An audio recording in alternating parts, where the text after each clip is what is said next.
Bonjour à tous nos amis francophones et bonne année 2018, Jean-Jacques. Bonjour à tous et bonne année, une année remplie de Dieu, de sa grâce, de sa joie et de son bonheur. Dans la divine volonté. Bonjour Père Dominique. Bonjour. Bon, ben voilà, nous sommes avec vous et une année nouvelle qui va être pleine de belles choses dans la divine volonté, dans ce nouveau mode de vivre en laissant vivre le Seigneur en nous. Alors, avant de vous annoncer un petit peu le menu pour cette année, vous savez que vous pouvez disposer donc des premiers pas de Luisa Picaretta, avec Luisa Picaretta de Marcel Laflamme, excellent pour commencer, vous le trouvez sur notre site sainterosedelima.com, et le livre 11 qui va nous intéresser d'une manière toute particulière, nous allons vous dire pourquoi. Vous trouvez aussi les 24 heures de la Passion qui sont un pilier de la vie dans la divine volonté, qu'il faut méditer tous les jours. Tous les jours un moment, puisque chaque mot vécu avec le cœur permet à Jésus de renouveler sa passion en nous et donne un fruit absolument infini et éternel pour le salut des âmes. Tout ça, c'est des choses qu'il faut savoir, qu'on aura l'occasion de voir. D'autant plus que la passion nous permet de communier, d'entrer dans la méditation continuelle, donc dans la vie même de Jésus, sa vie propre, et donc de s'imprégner de son ressenti, de ses paroles, et donc de l'Écriture. Ça nous rapproche encore beaucoup plus à la parole de Dieu que nous écoutons. Saint Thomas avait bien raison quand déjà il disait que toutes les grâces viennent de la passion du Christ. Tout. C'est extraordinaire. Entre parenthèses, on s'embarrasse parfois au niveau du temps, mais ce n'est pas une question de temps, mais les quelques minutes, je crois, que l'on garde, que l'on prend justement pour nous imprégner de la passion de Jésus sont vraiment intéressantes et puis surtout très fortes pour nous faire grandir. Nous faire grandir. Et dans les 24 heures de la Passion, nous voyons ce que la divinité a fait dans l'humanité, c'est-à-dire quelque chose que Jésus n'a jamais révélé. Il faisait allusion un petit peu à ça dans Saint Jean quand il dit « J'ai encore beaucoup de choses à vous dire ». Sa vie cachée. Sa vie cachée, l'action de la divinité dans son humanité, puisque son humanité était vraiment l'objet, entre guillemets, divin du sacrifice, de l'offrande, de l'amour, et tout. Enfin là, on pourrait, dès qu'on commence à toucher, il vaut mieux, on va revenir sur notre sujet, parce que comme dit quelqu'un, quand on commence à parler de la divine volonté, on n'a jamais fini, puisque c'est infini. Alors, puisque c'est Dieu. Puisque c'est Dieu. Voilà. Alors cette année, donc, nous avons pensé alterner les programmes entre certains points spécifiques de la vie dans la divine volonté que nous découvrons avec vous. Nous sommes des apprentis aussi. Et d'autres programmes où nous allons commencer une lecture continue du livre 11. Alors je vous conseille d'avoir le livre 11, bien sûr, une lecture continue. Le livre 11, c'est le livre du changement. Dans les écrits de Luisa, du livre 1 au livre 10, j'aime beaucoup cette expression d'un frère, il m'a dit, c'est devenir un miroir de Jésus, frère des États-Unis, devenir un miroir de Jésus, et c'est le premier, c'est tout ce qu'a vécu Luisa, ses épousailles, les bases, la découverte, l'appel de Jésus. Donc ça, c'est le livre 1, c'est un livre de chevet.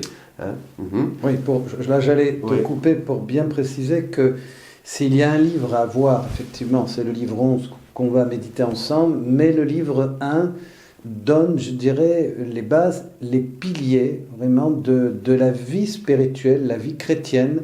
On retrouve ces piliers-là dans la tradition spirituelle, mais là on a vraiment les premiers piliers, c'est-à-dire la mortification, le renoncement, le don de soi, la purification du cœur, l'abandon, la prière. Il y a un très beau passage sur la prière. Et pour rentrer vraiment dans la vie intime de Jésus. Le livre 1 reste, comme tu l'as dit, un livre de chevet, un livre fondamental à garder et à lire, à relire, à souligner. Voilà. Et alors dans les livres qui suivent, bien sûr, Jésus va révéler des choses qui sont incontournables. Tout est incontournable dans la divine volonté, dans les écrits, puisque les écrits sont vraiment des vérités qui nous transforment. C'est Jésus qui parle directement, et il le dit à Louisa, qui prenait même la plume, qui terminait, qui l'inspirait, il faisait tout, puisque Louisa était toute petite, un instrument très humble, très pauvre. Donc c'est vraiment, et vous, ceux qui vivent vraiment, qui ont fait ce choix de vivre dans la divine volonté, peuvent très rapidement sentir, parallèlement à la grâce sanctifiante et à l'action des vertus, une grâce qui descend, qui vient directement de l'acte créateur unique et éternel de Dieu, et qui agit, et Jésus le dit à Louisa dans un passage, qui agit directement même sur notre corps physique. C'est très intéressant. Bon, déjà la grâce agissait sur le corps physique, mais bon, il y a comme ça. Donc il y a et puis la première chose qu'on sent très rapidement, c'est la libération des passions, surtout des passions grossières et des passions du cœur. Une paix s'installe, une force intérieure. C'est ce que disait saint Thomas, que justement la grâce ne détruit pas, ne n'enlève pas notre propre nature. Ce n'est pas une mutation. Mais au contraire, elle est anoblie, embellie, on est soi-même, on va le voir là dans quelques instants, en prenant le tempérament propre de Jésus. C'est intéressant ce que tu dis, c'est exactement ça. La grâce ne détruit pas la nature, mais dans la divine volonté, là, comme il s'agit de la grâce, mais c'est pas la grâce, c'est vraiment l'action créatrice de Dieu qui vient nous faire un échange de nature. Oui. C'est-à-dire, on prend la nature de Dieu. C'est un échange de tempérament. Un échange de tempérament, et on va voir justement que c'est un échange, que c'est recevoir les attributs de Dieu qui viennent, dans leur ensemble, être opérants en nous et régnant en nous. Mais on va arriver à ça.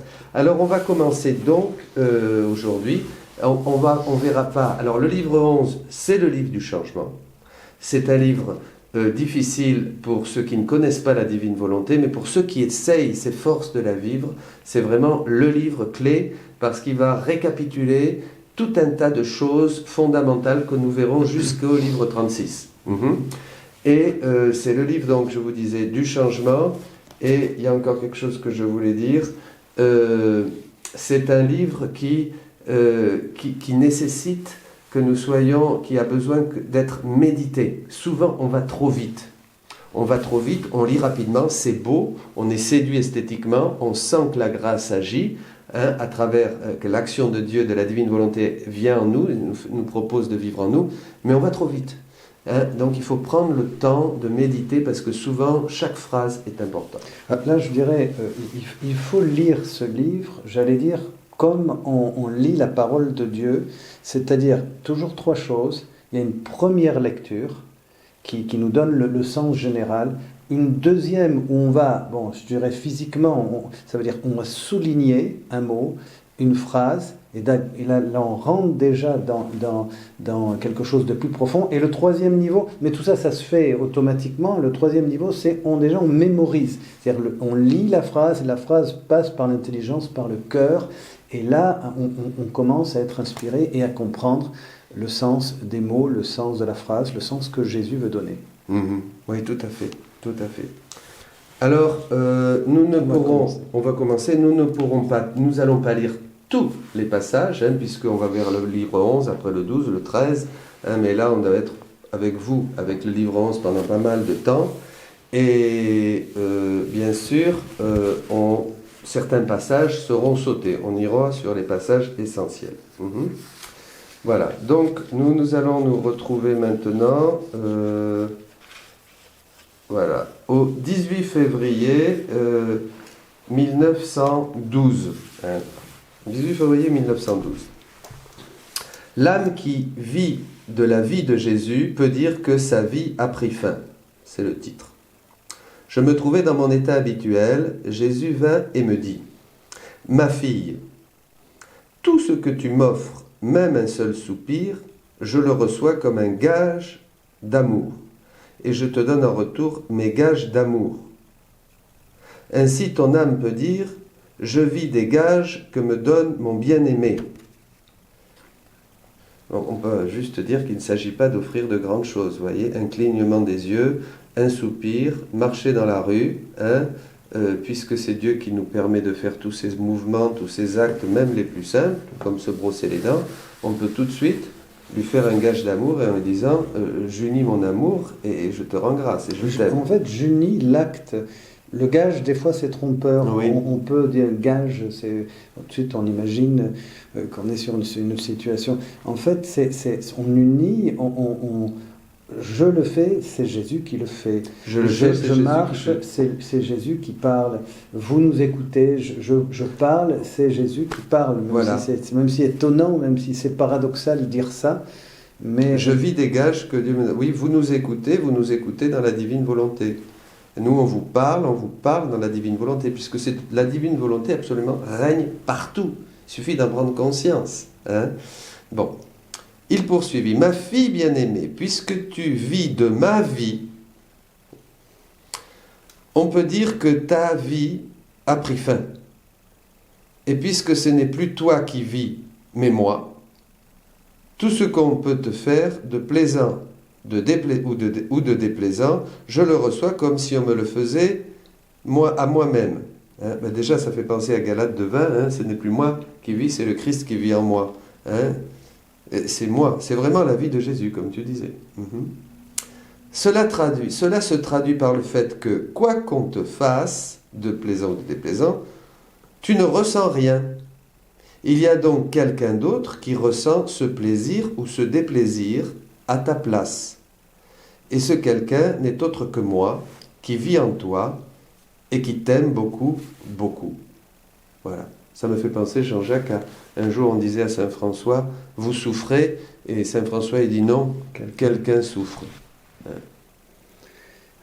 Et puis là, comme tu viens de le dire, ta vie, reprends ce passage, tu n'as plus au début, ma fille... Et puisque ce n'est plus toi qui vis, mais moi, tout ce que l'on peut te faire, oui, voilà, ma fille bien-aimée, puisque tu vis de ma vie, on peut dire que ta vie a pris fin. Hein, c'est ça qui m'a... Donc, effectivement, ta vie a pris fin. Et dans la divine volonté, ce qu'on a parfois du mal à assimiler et même à accueillir, c'est que... Et c'est ce qui rend compliqué parfois les deux choses, c'est qu'on veut vivre et continuer certaines de nos habitudes, on n'a pas conscience que la vie de Dieu, elle est totale et pleine, elle prend vraiment sa forme à partir du moment où la nôtre disparaît. Où la nôtre disparaît dans nos intentions, nos souhaits, nos désirs, notre volonté propre. On ne peut pas laisser la divine volonté prendre toute sa place avec encore une vie remplie de passion, d'intérêt, de souhaits, de caprices. De caprices, de nous-mêmes. On n'aime pas trop ce genre de choses et on n'aime pas trop même parfois l'écouter. On a une nature qui s'accommode, qui a tellement envie de s'accommoder avec le divin. Voilà. Et donc dans une sorte de confort, et on accommode et on trouve une relation. Alors je le dis comme ça, mais c'est dramatique en fait parce qu'on ne peut jamais vraiment s'élever. Là c'est très clair, ta vie a pris fin. Donc c'est vraiment mourir, c'est mourir à soi-même, mourir à ses pensées, mourir à ses désirs. Seul Dieu peut remplir un cœur qui est vide. Et être heureux, parce que dans un autre endroit, Jésus, si on ne le fait pas, nous ne sommes pas heureux, elle reste malheureuse. Alors là j'ai deux exemples parlants, chers amis. Une dame me disait, parce qu'il y a des gens qui sont très attirés par la divine volonté, et ils lisent et ils cherchent, mais ils ne comprennent pas. Et une m'a dit, mais moi je continue, mais je continue quand même. Je continue, je comprends pas, mais je continue. Ça m'intéresse, bon, je laisse tomber, ça me décourage, mais ils reviennent aux livres, ils reviennent aux écrits. Et alors, on a essayé de comprendre pourquoi elle ne comprenait pas, justement. Eh bien, elle m'a dit, et on est arrivé à la conclusion, c'est que je comprends, oui, d'une certaine manière, mais pas plus que ça, parce que je ne veux pas que la divine volonté règne. Vous voyez, il s'agit de la laisser régner, même si on n'y arrive pas et qu'on sort de la divine volonté, il s'agit de la laisser régner, sur nos projets, nos désirs, nos affections, absolument tout ce qui est matériel, bien sûr, tout ce qui est intérieur, jusqu'à, et Jésus nous éduque, à lui offrir les plus petits actes. D'ailleurs, il dit, ce sont des choses simples, et auxquelles ce n'est pas compliqué. Offrir une respiration, offrir le fait de se doucher, de s'habiller. Mais quand on offre ces petites choses, Jean-Jacques, dis-moi, là, on arrive à tout offrir. Parce qu'on ne peut pas offrir le fait de se brosser les dents si après on va faire son caprice. Il y a une prise de conscience. Oui, c'est-à-dire que c'est une vraie conversion, c'est un choix. Et effectivement, je pense que c'est une parole de Mère Teresa pour pas se perdre qui disait il y en a beaucoup qui veulent faire de grandes choses, mais on en rencontre très peu pour des petites choses. Or, la vie dans la divine volonté s'incarne en multipliant toutes ces petites choses quotidiennes jusqu'à une pensée qui nous vient, une impatience, etc. Mais je voudrais reprendre ce que tu disais. Oui, une manière positive aussi par rapport à l'exemple que tu disais. On ne comprend pas tout, c'est vrai. Alors effectivement, parce que c'est comprendre, c'est prendre avec soi la divine volonté. Alors effectivement, il y a la volonté, je ne veux pas, comme tu dis. Oui. Et d'une manière positive aussi, je dirais, c'est tellement dense, tellement riche, puisque ça vient de Dieu, que la compréhension, l'intelligence, elle grandit, elle mûrit. Et donc, parfois on peut être déçu, tiens, parce que moi j'entends des gens qui me disent, mais oui, là, je n'ai pas tout compris. Mais il ne faut pas abandonner la lecture, parce qu'une semence est donnée, la compréhension, on ne l'a pas immédiatement, elle s'enrichit, je peux revenir sur un sujet, sur un chapitre, le livre 11, ça nous est arrivé, on a repris les chapitres, et on s'aperçoit qu'effectivement, quelque chose est donné de nouveau. Mais de toute manière, c'est vrai qu'il ne faut jamais abandonner la lecture d'une manière positive. Abandonner, même au début, quand on nous en parle, moi je peux donner, mes amis, pour vous consoler, mon témoignage, j'ai quand même résisté 3 ans. J'avais un ami prêtre américain qui nous parlait, et me parlait de la divine volonté. Je crois que toi aussi tu as un témoignage comme ça. Et j'en voulais pas. Je trouvais ça... non. Vous voyez, donc il y a une grâce jusqu'à ce que mon père spirituel, un frère Carme, m'a partagé. Alors là, j'ai été surpris quand il est venu me voir et il me dit, tu sais, alors j'ai pris comme un signe du Seigneur. Mais c'est ce que disait là, il s'agit de comprendre, c'est-à-dire de prendre avec soi. Il ne s'agit pas d'une compréhension intellectuelle, c'est vraiment donner vie et liberté à la divine volonté pour qu'elle devienne opérante et agissante en nous. Bon, on va terminer juste sur ce petit passage, parce que vous voyez comme c'est dense, on pensait en faire 2, mais en fait nous n'en ferons qu'un, mais déjà nous avons assez à méditer avec tout ça. Quand te fasse quelque chose de plaisant ou de déplaisant, tu ne ressens rien, c'est quelqu'un qui souffre. Et il y a donc quelqu'un d'autre qui ressent ce plaisir ou ce déplaisir à ta place, et cet autre c'est moi, qui vit en toi et qui t'aime beaucoup. Donc si on nous fait du mal, dans la divine volonté, qu'est-ce qu'on va faire? Et moi j'ai beaucoup aimé cette réflexion d'après. Eh bien, on me fait du mal à moi, au lieu de me lamenter sur moi-même, de pleurer et d'aller accuser les autres, et dire ah regarde ce qu'on m'a fait, Père Jean-Jacques, mais vraiment c'est épouvantable, ce sont des moins que rien. Eh bien non, je vais consoler Jésus, vous comprenez? Je vais consoler Jésus qui souffre, parce que Jésus, et ça il le dit dans un autre endroit, j'ai tout tissé en vous, il est en nous. Il vit en nous, donc il ressent tout, même une douleur de dents. Il a plus mal, il souffre de nous voir souffrir, et il est nous. Ce qui est intéressant, ce qui peut vraiment aider, c'est par exemple, vous souffrez de quelque chose, vous êtes humilié, une parole vient nous blesser, et immédiatement, j'aime bien substituer en disant, c'est Jésus qui est humilié. Quelle grâce! C'est Jésus qui souffre. Jusqu'au mal de dents, c'est Jésus qui a mal. Bon, évidemment, après, en théologie, il y a quand même une manière... Mais là, parce qu'on est vraiment... On vit pleinement cette union, on vit cette communion personnelle. Jésus vit, aime, souffre, pardonne, et en nous, et c'est ça vraiment qui est cette incarnation de la divine volonté. Il revit notre vie. Et ça le dit le catéchisme. Souvent on pense qu'on est très loin. Mais le catéchisme de l'Église catholique, je n'ai pas la référence là, dit 500 ou 200, dans les 500 ou les 200. 521 dit que nous sommes appelés, Jésus nous appelle à revivre tous ces mystères, tous ces états, toute sa vie, tous ses états et tous ses mystères. On rejoint Sainte Élisabeth de la Trinité qui déjà disait qu'on était une humanité de surcroît. Bon, c'est Colossiens 26 aussi, 24, complété dans notre chair. Mais avant de terminer, Jean-Jacques, et on pourrait terminer sur ça et faire une petite prière, c'est quand même merveilleux parce que, comme disait Thérèse, la petite, tout est grâce. On fait feu de tout bois. C'est extraordinaire, tout est grâce pour rendre grâce, pour aimer, puisque l'amour de Dieu, la divine volonté, nous manifeste son amour à travers les amis, les ennemis, les choses plaisantes, la maladie, la santé, la richesse, la pauvreté, tout vient de Dieu, tout est donné par Dieu. Tout est donné par Dieu. Et donc, bien comprendre que... Parce qu'évidemment, il y a aussi déjà cette première vision, mais nous existons dans la correspondance. Nous existons dans la correspondance. Donc c'est toujours cette réponse, comme disait le poète, Dieu parle, disait le poète, il faut bien lui répondre. On est toujours dans cette correspondance personnelle d'accueillir, de se laisser former, transformer, et aimer. La vie. Et de cette vie, puisque ce sont des vies divines. Alors là, c'est des vies divines, mais déjà, dans la correspondance, on se rend compte que c'est là où nous vivons. Parce que la correspondance nous fait rentrer dans la connaissance du Fils, et la vie éternelle, c'est qu'ils te connaissent, toi, Père. Et on rentre dans la connaissance du Fils, plus que dans l'imitation, dans une identification que nous propose la divine volonté, qui devient en nous œuvrante, transformante, agissante. Bon, mais quelle bénédiction. C'est l'action de grâce. C'est pour ça que on continue. On continuera. Mais pour dire le sommet de la prière de Jésus, c'est rendre gloire au Père. Glorifier le Père. Glorifier le Père. Puisque Jésus glorifie le Père, il expie et il amène les âmes à lui, à Dieu, à son Père. Donc, dans la divine volonté, ce que nous faisons, nous rendons gloire au Père. Toute notre vie associée à la divine volonté rend grâce au Père. Grâce à l'humanité de Jésus. Parce que c'est vraiment la banque, comme dit dans un autre endroit Jésus. C'est dans cette humanité, mettons-nous dans cette humanité de Jésus, tous ensemble, là, et plongeons, prenons ses mains, ses yeux, sa bouche, son cœur, une fusion totale. Et puis avec vous, maintenant, dans cette prière, notre Père. En incluant tout ce que chacun Tout ce que chacun.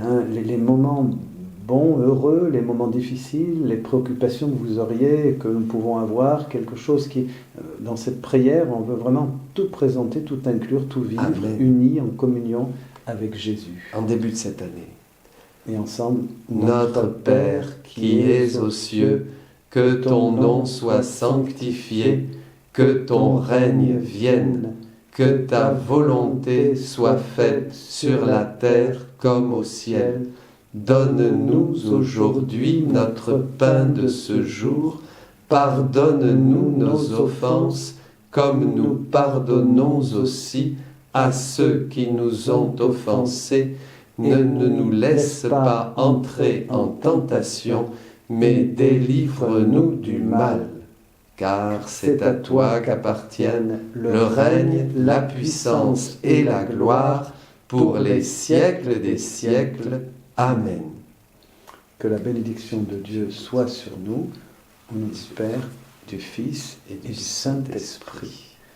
Encore une sainte année à tous remplie de l'amour de Dieu. Amen.